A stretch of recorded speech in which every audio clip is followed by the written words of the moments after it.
Hey, do you use watercolor pencils? You don't have very many of them, and you're wondering how to get either a shadow or a darker color using your watercolor pencils?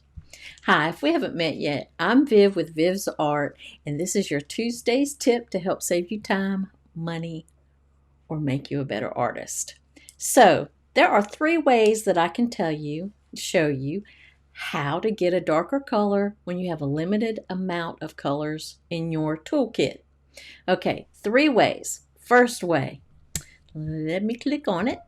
The first way is you could use more pressure. Say you are painting or coloring in with your watercolor pencil a blue object.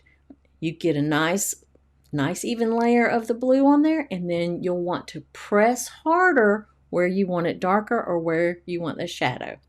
How does this work? Well, the more pressure you apply, the more pigment is going to be applied to your paper, and when you activate it with water, wherever you put the more pigment, that's where the darker color is going to be. So, way number one is to use more pressure.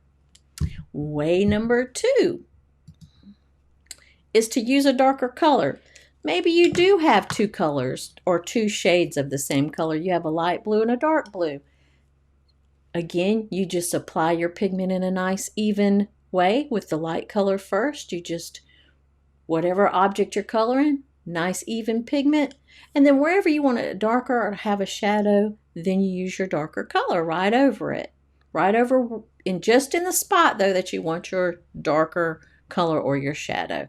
Then you activate it with water, and where you put the darker pencil, it'll be darker.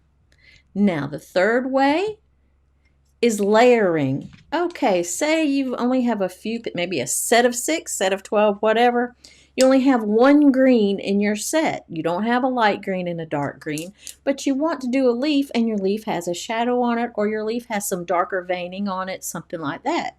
Well, again, you will apply the pigment of the light green or the green that you have in an even way over the leaf. And once you get that done, then you'll take a blue, because yellow and blue make green. So you don't want to use the yellow because the yellow will lighten it. You want to use a blue. And wherever you want that shadow or a darker green, you'll layer that blue over it. So you've layered green and blue. And you will have a nice shadow once you activate it wherever you put the blue. All right, you want to see this demonstrated? Come on, let me show you. Okay, I have 3 circles drawn out here because I'm going to show you the 3 methods.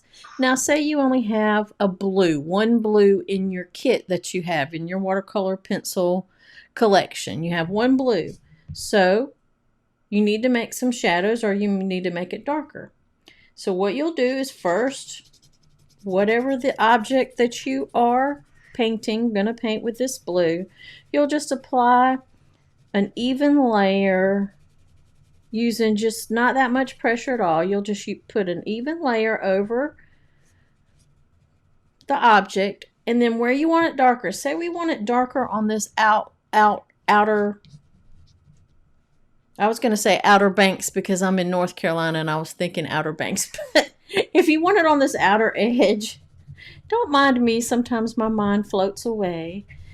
Then you'll just press harder. By pressing harder, of course, you're going to apply more of the watercolor pigment to the paper, and you can even visually see it. It is already darker.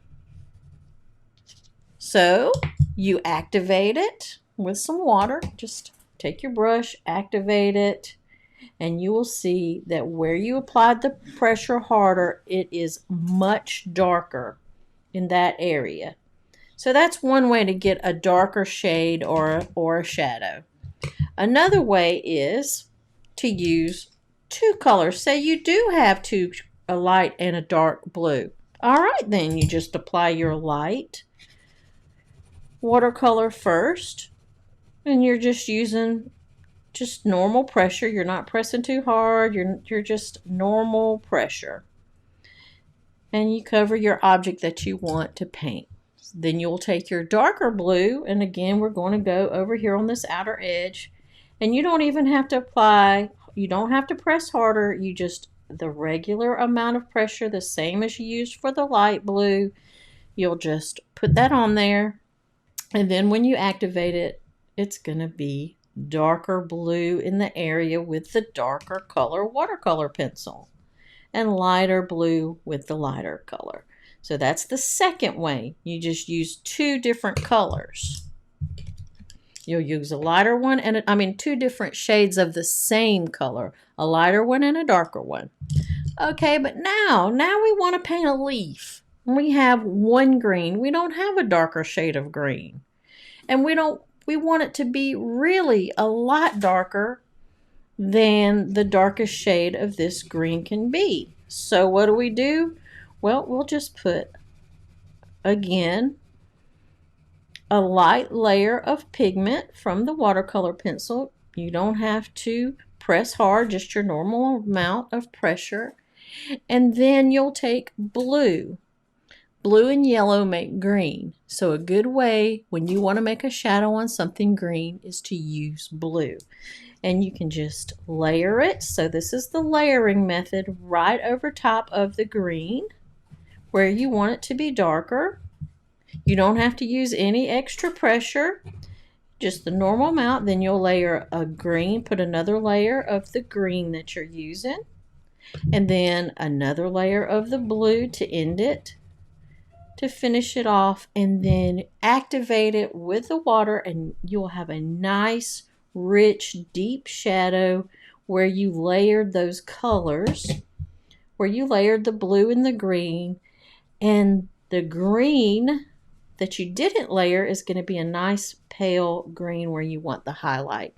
So if you want a really nice, rich, dark shadow or darker color, just layer two different colors. In this case, we just layered blue and green. So that was the last method. The other method is to layer two shades of the same color, a light blue and a dark blue. That's the second method. Just use a darker color of the same, a darker shade of the same color. And the first method we used is we just used more pressure in the area to apply more pigment to make that area darker. So those are three ways to create a shadow or make an area darker. And that was your Tuesday's tip to help you save time, save money, or make you a better artist. Come back every Tuesday for a new tip that'll help you out. I'm Viv with Art with Viv, and I hope you have a wonderful day.